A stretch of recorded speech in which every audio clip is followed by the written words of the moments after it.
कोशिश कर रहा था। फिर वो बोला, अर्जुन सर, अब जब आपका तलाक हो जाएगा तो शायद 2 वक्त की रोटी भी मुश्किल हो जाएगी। मैं उसकी तरफ घूर कर बोला, दफा हो जाओ यहाँ से। रोहित हंसते हुए बोला, क्यों जाऊँ? मैम ने तो मुझे जाने के लिए नहीं कहा, और वैसे भी अभी तक तुम दोनों का कानूनी तलाक हुआ नहीं है। अभी भी मैं इस घर का मालिक हूँ, अब निकल यहाँ से। मैंने गुस्से में कहा, लेकिन प्रिया तुरंत पलटकर बोली, ये बंगला मेरा है, अगर कोई जाएगा तो तुम जाओगे। अगले ही पल उसने घर के नौकरों को बुलाया और आदेश दिया कि मेरा सारा सामान पैक करके बाहर फेंक दिया जाए। थोड़ी ही देर में मेरे सारे बैग और सामान बंगले के गेट के बाहर एक छोटे पहाड़ की तरह पड़े थे, लेकिन मैं बिल्कुल भी परेशान नहीं हुआ। मैंने आराम से फोन निकाला और एक पुराने ग्रुप में मैसेज भेज दिया, चाचाओं, मेरा तलाक हो गया है और प्रिया ने मुझे घर से भी निकाल दिया है। बस फिर क्या था, ग्रुप में मानो बम फट गया। एक के बाद एक मैसेज आने लगे। इस प्रिया की इतनी हिम्मत, हमारे प्यारे भतीजे के साथ ऐसा बर्ताव। दूसरा बोला, लगता है अच्छे दिन बहुत देख लिए इसने, अपनी औकात भूल गई है। तीसरा बोला, जिसे हमने ऊपर चढ़ाया था उसे नीचे गिराना भी जानते हैं। चौथा बोला, अर्जुन के साथ ऐसा किया है, अब इसकी खैर नहीं। कुछ ही सेकंड में पूरा ग्रुप एक्शन मोड में आ चुका था। उधर रोहित मुझे देकर हंस रहा था। क्या हुआ अर्जुन सर, इतना बड़ा लग्जरी विला छोड़ते हुए दुख हो रहा है? अब तो शायद दोबारा ऐसी जगह रहने का मौका भी न मिले। लेकिन उसी वक्त सड़क पर कई सरकारी गाड़ियां आकर रुकी। उन पर इन्वेस्टिगेशन डिपार्टमेंट का निशान बना हुआ था। गाड़ियां सीधे बंगले के सामने आकर रुकी तो प्रिया और रोहित दोनों के चेहरे उड़ गए। अधिकारियों ने उतरते ही कहा, अब से इस संपत्ति को कानूनी तौर पर सील किया जाता है, अंदर की कोई भी चीज बाहर नहीं ले जाई जाएगी। इतना कहकर उन्होंने मुख्य गेट पर सील लगा दी। प्रिया घबराकर उनके सामने आ गई। रुकिए, आप लोग मेरे घर को सील नहीं कर सकते। किस अधिकार से ये सब कर रहे हैं? एक अधिकारी ने अपना ID कार्ड और आदेश पत्र दिखाते हुए कहा, आप पर कंपनी की संपत्ति का गलत इस्तेमाल और गबन करने का आरोप है। जांच के दौरान आपकी सभी संपत्तियां फ्रीज की जा रही हैं। सिर्फ ये बंगला नहीं, आपके नाम की हर चीज अब जांच के दायरे में है। प्रिया का चेहरा सफेद पड़ गया। ये नामुमकिन है। शिकायत किसने की? आपके पास कोई सबूत है? अधिकारी शांत स्वर में बोला, फ्यूचर ग्रुप के सभी वरिष्ठ अधिकारियों ने संयुक्त रूप से शिकायत दर्ज कराई है और हमारे पास पर्याप्त सबूत भी हैं। ये सबूत आपको कई सालों तक जेल में रखने के लिए काफी हैं। प्रिया अविश्वास में बड़बड़ाई, पूरे बोर्ड ने मिलकर शिकायत की? ऐसा नहीं हो सकता। तभी उसका फोन बजा। उसने कॉल उठाई और अगले ही पल उसके चेहरे का रंग पूरी तरह उड़ गया। दूसरी तरफ से आवाज आई, मैम, बोर्ड ऑफ डायरेक्टर्स ने सर्वसम्मति से आपको CEO पद से हटा दिया है। फिलहाल आपको सभी अधिकारों से निलंबित कर दिया गया है। प्रिया चिल्लाई, क्या? वो लोग मुझे कैसे हटा सकते हैं? लेकिन सामने से कॉल कट चुकी थी। फोन कटे ही वो पागलों की तरह इधर उधर घूमने लगी। रोहित घबरा कर बोला, मैम, आखिर हो क्या रहा है? आपका घर सील हो गया, कंपनी से भी निकाल दिया गया। क्या किसी ने आपके खिलाफ साजिश की है? प्रिया दांत भींच कर बोली, ये सब बूढ़े लोग हमेशा मेरी बात मानते थे, अचानक सब एक साथ मेरे खिलाफ कैसे हो गए? जरूर कुछ बड़ा खेल चल रहा है। तभी मेरी कार आकर रुकी। ड्राइवर बाहर निकलकर बोला, सॉरी छोटे मालिक, ट्रैफिक की वजह से देर हो गई। मैंने मुस्कुराकर कहा, कोई बात नहीं, वैसे भी मैं यहाँ एक शानदार तमाशा देख रहा था। फिर मैंने अपने सामान की तरफ इशारा किया और कहा, बाकी सब छोड़ दो, बस ये कुछ बैग गाड़ी में रख दो। मेरी बात सुनकर प्रिया सन्न रह गई। तुम्हारे पास ड्राइवर भी है और ये तुम्हें छोटे मालिक क्यों बुला रहा है? मैं हल्का सा हंसा। तुमसे शादी से पहले मैं सच में एक मालिक था। क्या तुम्हें लगा कि मेरे पापा ने कंपनी तुम्हें संभालने के लिए दी थी तो तुम उसकी असली मालकिन बन गई? मैंने उसकी आंखों में देखते हुए कहा, फ्यूचर ग्रुप आज भी मेरे परिवार का है, तुम सिर्फ उसकी कर्मचारी थी। फिर मैंने आगे कहा, तुम शायद भूल गई हो कि मैं कंपनी का चेयरमैन हूँ और मेरे पास कंपनी के 50% शेयर हैं। क्या तुम्हें सच में लगा कि एक हायर्ड CEO मुझे ही कंपनी से बाहर कर देगी? प्रिया अवाक होकर मुझे देखने लगी। क्या कंपनी का आधा हिस्सा तुम्हारे पास है? मैंने कंधे उचकाए। और नहीं तो क्या, मेरे पिता इतने भी मूर्ख नहीं थे कि सारी हिस्सेदारी किसी बाहरी इंसान के नाम कर देते। प्रिया तुरंत बोली, लेकिन तुम्हारे पिता ने कहा था कि 3 साल CEO रहने के बाद उनके शेयर अपने आप मेरे नाम ट्रांसफर हो जाएंगे। पिछले महीने मेरे 3 साल पूरे हो चुके हैं। मैं हंस पड़ा। शायद तुम भूल गई हो, उस ट्रांसफर कॉन्ट्रैक्ट को लागू होने के लिए मेरे साइन जरूरी थे और मैंने आज तक उस पर साइन ही नहीं किए। इसलिए वो कॉन्ट्रैक्ट सिर्फ एक कागज का टुकड़ा है। ऊपर से उसमें एक खास क्लॉज भी था, अगर हमारा तलाक हो जाए तो वो पूरी व्यवस्था अपने आप रद्द हो जाएगी और सारे शेयर सीधे मेरे नाम आ जाएंगे। ये सुनते ही प्रिया का चेहरा गुस्से से हरा पड़ गया। तो तुम और तुम्हारे पिता ने मिलकर मुझे इस्तेमाल किया। मैंने इतने साल इस कंपनी के लिए जान लगा दी और बदले में कुछ भी नहीं मिला। मैंने मुस्कुराकर रोहित की तरफ देखा और कहा, ऐसा कैसे? तुम्हें बहुत कुछ मिला, कम से कम तुम्हें अपना पसंदीदा आदमी तो मिल गया। मेरी बात सुनकर उसका गुस्सा और बढ़ गया, लेकिन मैं रुका नहीं। तुम्हें शुक्रगुजार होना चाहिए, कम से कम 3 साल ऐशो आराम की जिंदगी तो जी। बाहर की दुनिया को लगता था कि मैं तुम्हारे भरोसे जी रहा हूँ, लेकिन सच ये था कि तुम मेरे परिवार के भरोसे जी रही थी। तुम सिर्फ एक बाहरी इंसान थी जिसे नौकरी दी गई थी, लेकिन 3 साल CEO क्या बनी, खुद को मालिक समझने लगी। याद रखो, तुम सिर्फ हमारे परिवार की एम्प्लॉई थी। अगर मैं नहीं होता तो आज भी किसी कंपनी में सेल्स टारगेट पूरा करने के लिए भाग दौड़ कर रही होती। मैंने आखिरी वार करते हुए कहा, सच बताऊं, मैंने तुम्हारी काबिलियत देकर ही तुम्हें चुना था। मुझे लगा था तुम कंपनी संभाल सकती हो और देखने में भी बाकी लोगों से बेहतर थी। अगर तुम एक अच्छी पत्नी बनकर रहती तो शायद मैं तुम्हें वो सब दे देता जो तुम चाहती थी, लेकिन तुमने मुझे निराश कर दिया। प्रिया का चेहरा लगातार उतरता जा रहा था। मैं ठंडी मुस्कान के साथ बोला, तुम्हें थोड़ा और धैर्य रखना चाहिए था। बस कुछ महीने और नाटक कर लेती तो शायद मैं कॉन्ट्रैक्ट पर साइन भी कर देता। तब तुम्हारे पास कंपनी के शेयर आ जाते और तुम्हें हटाना मेरे लिए भी आसान नहीं होता। लेकिन तुम्हारी सबसे बड़ी गलती यही रही, तुम बहुत जल्दी अपना असली चेहरा दिखा बैठी। ये सब सुनकर प्रिया पूरी तरह सुन्न पड़ गई। उसने अविश्वास से मेरी तरफ देखा और बोली, तो बोर्ड ऑफ डायरेक्टर डायरेक्टर्स ने मुझे इसलिए हटाया क्योंकि तुमने कहा। मैं हल्का सा मुस्कुराया। कंपनी के ज्यादातर डायरेक्टर्स मेरे चाचाओं की उम्र के हैं। उन्होंने आधी जिंदगी मेरे पिता के साथ मेहनत करके ये साम्राज्य खड़ा किया है। वो मेरे पिता के सबसे करीबी दोस्त थे, इसीलिए मुझे अपने बेटे की तरह मानते हैं। वो तुम्हारा साथ सिर्फ मेरी वजह से दे रहे थे। क्या तुम्हें सच में लगा कि वो तुम्हारी काबिलियत से प्रभावित है? अगर तुम हमारे परिवार की बहू नहीं होती तो क्या तुम्हें लगता है कि बिजनेस की दुनिया के इतने बड़े दिग्गज तुम्हारी हर बात मान लेते? तुमने खुद को कुछ ज्यादा ही बड़ा समझ लिया था। प्रिया अपने बाल पकड़कर खड़ी रह गई। उसका चेहरा गुस्से और सदमे से लाल हो चुका था, लेकिन रोहित अभी भी पूरी बात नहीं समझ पाया था। वो हकलाते हुए बोला, एक मिनट, इसका मतलब क्या है? फ्यूचर ग्रुप आखिर तुम्हारे परिवार का कैसे हुआ और तुम्हारे पास कंपनी के इतने सारे शेयर कैसे हैं? मैंने उसकी तरफ देखकर तंज भरी मुस्कान दी। रोहित, लगता है कंपनी में ज्वाइन करते समय तुमने ट्रेनिंग को बिल्कुल भी सीरियस नहीं लिया। अगर एक बार भी ध्यान से कंपनी का हिस्ट्री सेक्शन पढ़ा होता तो जान जाते कि फ्यूचर ग्रुप के फाउंडर मेरे पिता विक्रम शर्मा थे। ये सुनते ही रोहित का मुंह खुला का खुला रह गया। वो कुछ सेकंड तक बोल ही नहीं पाया। मैंने उसकी हालत देखकर कहा, तुम तो बड़े आत्मविश्वास से कह रहे थे कि मुझे तुम्हें नौकरी से निकालने का कोई हक नहीं है। फिर मैंने प्रिया की तरफ देखा और तुम भी यही कहती थी कि मुझे तुम्हारे कर्मचारियों पर कोई अधिकार नहीं। लेकिन कल से मैं आधिकारिक तौर पर फ्यूचर ग्रुप का नया चेयरमैन बनने जा रहा हूँ और सबसे पहला फैसला यही होगा कि तुम दोनों को कंपनी से बाहर किया जाए। सिर्फ इतना ही नहीं, मैं पूरे इंडस्ट्री नेटवर्क में ब्लैकलिस्ट नोटिस जारी करूंगा। जो भी कंपनी फ्यूचर ग्रुप के साथ काम करती है वो तुम्हें नौकरी नहीं देगी। यही कीमत है मेरे खिलाफ जाने की। ये सुनते ही रोहित घबरा गया। उसने तुरंत प्रिया का हाथ पकड़ लिया। मैम, ये मुझे डराने की कोशिश कर रहा है ना? ऐसा कैसे हो सकता है कि पूरा इंडस्ट्री मुझे बैन कर दे और आप भी सीईओ की कुर्सी से नहीं हटेंगी ना? लेकिन इस बार प्रिया के चेहरे का रंग पूरी तरह उड़ चुका था। उसने कांपती आवाज में कहा, अर्जुन, हमें बैठकर बात करनी चाहिए। मैंने तुरंत उसे रोक दिया। बस, तलाक के पेपर्स पर साइन हो चुके हैं, अब मुझे पति मत बुलाओ। प्रिया की आंखों में आंसू आ चुके थे। लेकिन हमने अभी डिवोर्स सर्टिफिकेट नहीं लिया है। कानूनी तौर पर हम अभी भी पति पत्नी हैं और मैं सच में तलाक नहीं चाहती थी। मैं सिर्फ तुम्हें डराना चाहती थी। मैंने ठंडी हंसी के साथ पूछा, अच्छा तो मेरा सामान घर से बाहर फेंकना, मेरे सारे कार्ड बंद करना, ये भी सिर्फ मुझे डराने के लिए था? प्रिया जल्दी से बोली। मैं उस वक्त बहुत गुस्से में थी। प्लीज मुझे माफ कर दो। मैं अभी बैंक को कॉल करके तुम्हारे सारे कार्ड फिर से चालू करवा देती हूँ। मैंने बैग खोला, उसके दिए हुए सारे कार्ड निकाले और एक एक करके उसके ऊपर फेंक दिए। अब इन बेकार कार्डों की मुझे जरूरत नहीं है और वैसे भी तुम्हारी सारी संपत्ति फ्रीज हो चुकी है। अब ये कार्ड सिर्फ प्लास्टिक के टुकड़े हैं। इतना कहकर मैं मुड़ा और अपनी कार में जाकर बैठ गया। जैसे ही दरवाजा बंद होने लगा, प्रिया अचानक भाग कर आई और कार का हैंडल पकड़ लिया। अर्जुन, प्लीज बाहर आओ, मत जाओ, हम आराम से बात कर सकते हैं। लेकिन तब तक कार लॉक हो चुकी थी। वो दरवाजा खींचती रह गई और मेरी कार तेजी से वहाँ से निकल गई। ड्राइवर मुझे सीधे पुराने फैमिली एस्टेट लेकर गया। ये वही संपत्ति थी जो मेरे पिता मेरे लिए छोड़ गए थे। लोकेशन उस बंगले से कहीं बेहतर थी जहाँ मैं प्रिया के साथ रहता था। जमीन भी कई गुना बड़ी थी। बाहर से वो किसी यूरोपियन मेडिवल कासल जैसा दिखता था। अंदर 30 से ज्यादा स्टाफ था। माली, शेफ, हाउसकीपिंग स्टाफ, बटलर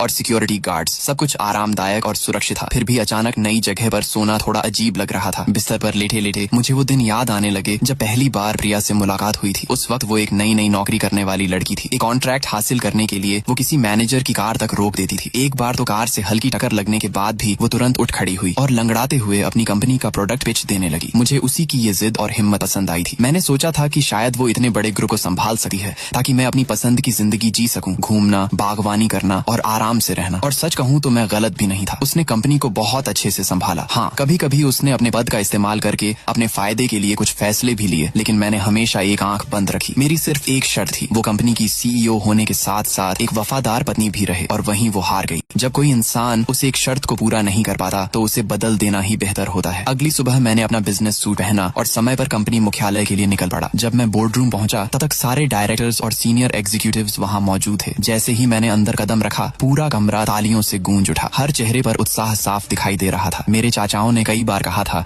कि वो हमेशा चाहते थे कि मैं खुद कंपनी संभालूं। मेरे आने के 2 मिनट बाद ही प्रिया भी पहुंच गई और उसके पीछे पीछे रोहित भी था। मैं मुख्य सीट पर खड़ा हुआ और घोषणा की, आज से मैं आधिकारिक रूप से फ्यूचर ग्रुप के चेयरमैन का पद संभालता हूं। पूर्व सीईओ प्रिया शर्मा को कंपनी की संपत्ति के दुरुपयोग और पद के गलत इस्तेमाल के कारण पद से हटाया जाता है। वहीं CEO office assistant Rohit Verma को फर्जी डिग्री और गलत शैक्षणिक जानकारी देने के कारण तत्काल प्रभाव से नौकरी से निकाला जाता है। ये सुनते ही रोहित पत्थर की तरह जम गया। उसे बिल्कुल उम्मीद नहीं थी कि उसकी नकली डिग्री का राज भी मेरे सामने आ चुका होगा। वो कुछ बोलकर सफाई देने ही वाला था, लेकिन फर्जी डिग्री शब्द सुनते ही उसकी आवाज गले में अटक गई। मैं चेयरमैन की सीट पर बैठा भौहें सिकोड़ते हुए बोला, अगर सफाई देनी है तो बाहर जाकर दो। ये फ्यूचर ग्रुप की सीनियर मैनेजमेंट मीटिंग है। तुम दोनों को कंपनी से निकाला जा चुका है, इसलिए अभी इसी वक्त यहाँ से निकलो। फिर मैंने प्रिया की तरफ देखा, और हाँ, अपना सामान भी सीईओ ऑफिस से तुरंत हटवा लो। अब उस ऑफिस में मैं बैठूंगा। मीटिंग खत्म होने तक अगर तुम्हारा सामान वहाँ रहा तो मैं लोगों से उसे बाहर फेंकवा दूंगा। इतना कहकर मैंने सिक्योरिटी गार्ड को बुलाया और दोनों को बाहर निकलवा दिया। मीटिंग खत्म होने के बाद जब मैं सीईओ ऑफिस पहुंचा तो देखा कि न प्रिया गई थी